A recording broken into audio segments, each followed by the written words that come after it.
Hello friends, Jeff here from House of Heresy, and back once again with another pack-cracking episode. This time we're going to take a look at the latest round of Secret Lairs that came in. Ended up ordering a fair bit, as you can see. They had a ton of Borderless ones, which is what I tend to gravitate towards. So you got all the Warhammer ones and then a bunch of different ones. So we will... Actually, let's start with the Warhammer ones, because those are near and dear to my heart, since I am a Warhammer player of all varieties. Been playing that longer, well, I probably started Warhammer around the time I started Magic in the mid-90s there. So first one's going to be Blood Bowl. These all got kind of spoiled or showcased, I guess, at release there, or well before the release. There was some content creators that were sent these, and so there's really not a surprise as to what's in these. Like, we know what the secret card is. It's the same one for all of them. I think just different colors, or different not colors, but different artwork. But like, these are all, they happen to be Warhammer, and they are all borderless. So we got Touchdown, which is Approach of the Second Sun, Reroll, which is Rewind, Both Down, which is Bone Splinters, Throw Teammate, which is Fling, Perfect Defense, Defense of the Heart, and the Ball, which is Fell Warstone.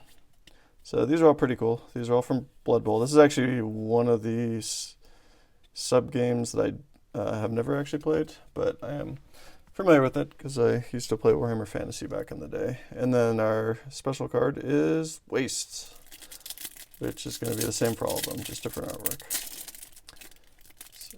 Open that up. And as you can see, which is interesting, that this is not a foil, but is quite bent. That is unfortunate.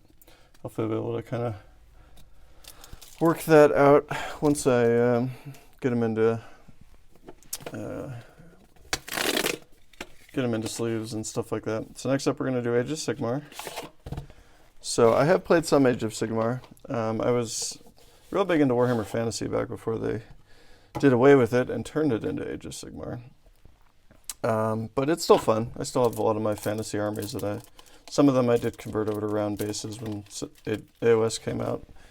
But I've primarily been a 40k and then Horus Heresy fan for most of my life. At least most of my life playing Warhammer. Alright, so this is the AOS one, like I said. So it's kind of, for those that aren't familiar, it's kind of a fantasy themed one. It is a fantasy themed one. They just changed the universe essentially when they switched over to it quite a bit. It's a lot of the same stuff still there, it's just the whole universe itself is different. So if you want true Warhammer Fantasy, I would highly recommend going and checking out the Total War Warhammer series from Creative Studios. They are very much more true to the Warhammer Fantasy experience, and a lot of fun. If you like the Total War games, they're some of the best, most in-depth games that they have out there, especially if you own all three of the trilogy. Then you can play them all in one big map. All right, so you got Blind Obedience. You have Black Talon, which is Danitha, Caption Paragon. Archaon the Everchosen. Adila the Blade Blossom. Stardrake, which is Scourge of the Throne. And Galmaraz the Great Shatterer, which is Loxodon Warhammer. So all cards that will be fun to add to the Borderless Cube. And then we got another Waste. Again, not a surprise. These were all spoiled, actually I think before they even put them up for sale, some of the content creators were able to show them off. And Waste. Alright, last one for the Warhammer is 40k. I got the Orcs. This is an army I have actually never played in any of my Warhammer variants. I have used some of the Xenos, or alien, armies in 40k, but never the Orcs. They're a horde army, so you have to build and paint a million models, which I don't mind doing it to some degree. I just didn't want to paint that much green. All right. So we have Merciless Executioner, Aggravated Assault, Akiri the Lucky Grot, which is Cranko 10th Street Kingpin, Gazgul, Prophet of the Wog, which is Zergo Helm Smasher, and Devolcha, which is the Sky Sovereign console flagship. So very cool. And surprise, surprise, it's wastes.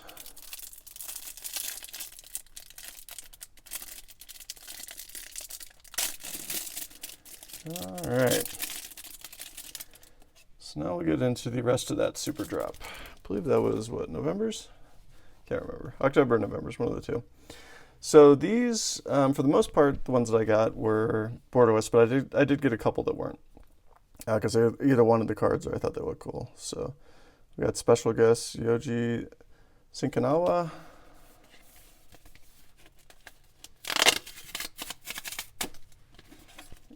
Again, a lot of the Secret Lairs have gone to this style, probably to save on packaging and money. So it's kind of actually a little surprised to see the Warhammer ones come in the old school box.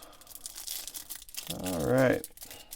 So with these, they just put the bonus card in the back of the pack here. So we'll see what it is when we get to it.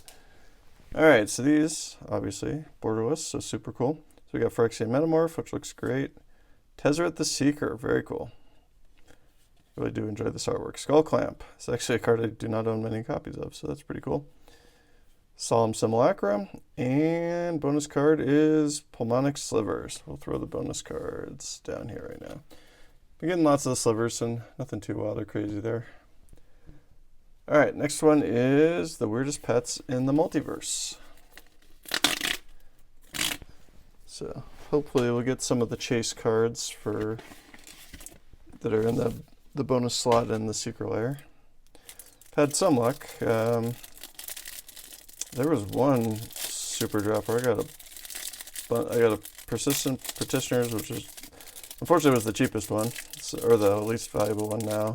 Back then, when it first came out, it was worth a little bit, but now that one's dropped to, I want to say under 20 bucks, which I mean, it's still good for a card, but not compared to the other Persistent Petitioners. And then I got some of the schematic stuff back then. All right, so we got Laboratory Maniac, which is cool. Stitcher Supplier, Beast Whisperer. Again, really enjoying the artwork here. Vizier of the Menagerie. Wow, that is a horrible miscut. That doesn't even have the bottom part there. That is terrible. That's probably the worst miscut I think I've seen, at least from the cards I've pulled in recent memory. That is awful. Don't think any of the other ones are that bad. Yeah, sheesh. All right, I got the Wood Elves and Necrotic Sliver. Sliver number 2. At some point I might have to build an extended art sliver deck.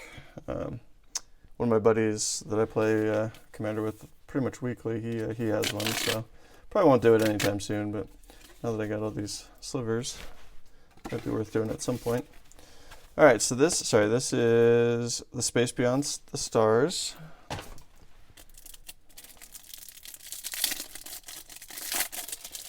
All right, so we got Imprisoned in the Moon, Stasis. Oh, that'll be fun in the cube. People are gonna hate whoever the person is that plays that.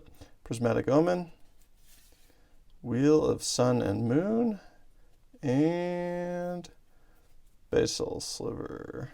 All right. Actually, not sure if I've got that one or not. Okay. Next we have, If Looks Could Kill.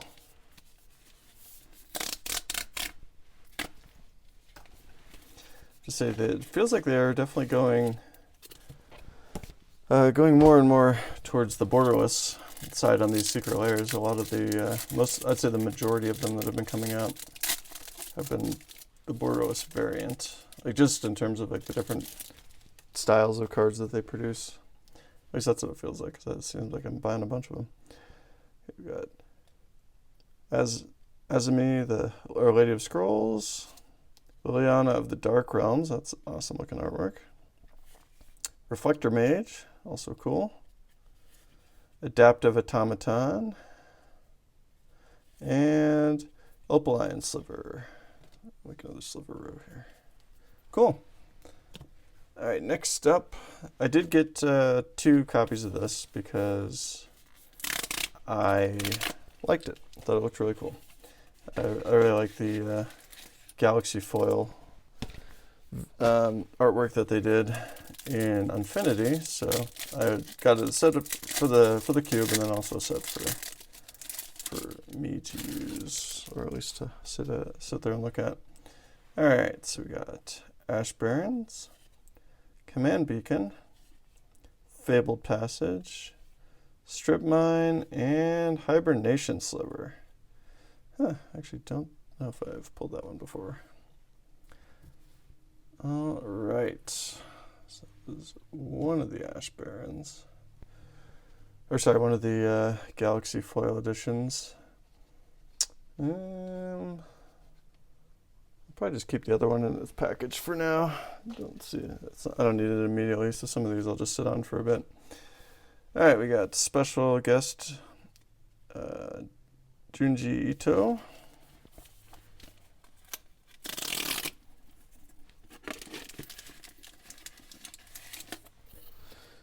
There's an interesting wrapping there. It's kind of cool.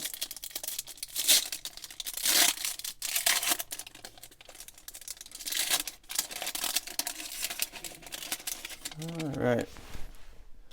Oh wow, those look great. So we got Carrion Feeder. Oh yeah, they actually have interesting texture to them too.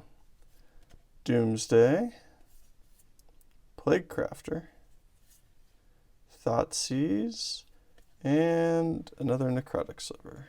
Huh. And apparently I got 2. Actually, let me look at that one. Oh, that was the etched foil. Okay, that would be why. All right, so that was the etched foil, so this is the regular foil. So the etched foil I got for myself because I thought it looked cool. And then the regular foil is going to be going into... Actually, I don't think this is foil. I think this is just non-foil. So this will be going into the cube, which when I can, I try to not include foil cards in the cube just because they tend to bend or tend to pringle up. Yes, this one's non-foil.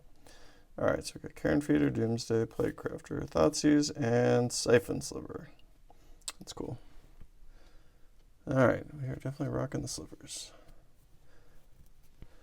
Okay, and last one. This is not a borderless. I actually really just got it for one or two cards, but this is the Post Malone Backstage Pass. I enjoy Post Malone's content when he's playing Magic. Some of his music's cool. It's not really what I usually listen to. It's cool. He's got a thank you message there. So if those that want to read it, you can definitely pause and take a look. So some of the, like the land cycle I wasn't super interested in, but or the basic lands that he did. But this one had Jet Medallion in it, which I actually do own a Jet Medallion, but that's a card that's always good to grab if you can.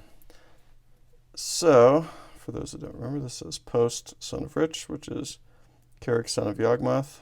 Pretty cool commander. Post Citadel, Bolus the Citadel. This is actually a card I don't own. This is another one that I wanted. Post Sigil. This is Leshrac Sigil.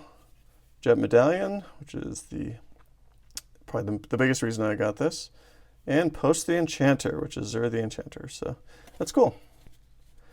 All right, everyone. Well, thanks for watching. I hope you enjoyed it. I know it's probably not the most spectacular or exciting video, but it's still kind of cool to see all the artwork. Obviously, it looks beautiful, minus the one terrible miscut that they did there. But otherwise, it looks great. So, again, hope you enjoyed it. And if you liked what you saw, please give the channel a like. If you want to see more, please subscribe. Got new content coming out every week, at least twice a week.